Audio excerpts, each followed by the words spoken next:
国の運輸安全委員会が今日公表した事故の調査報告書によりますと、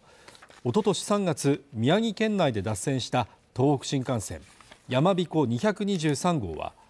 全部で68ある車軸のうち60の車軸で脱線が起きていました。報告書は原因について、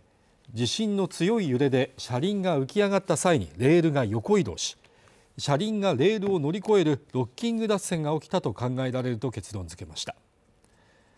一方で本震のおよそ2分前に起きた地震で緊急停止していたことや、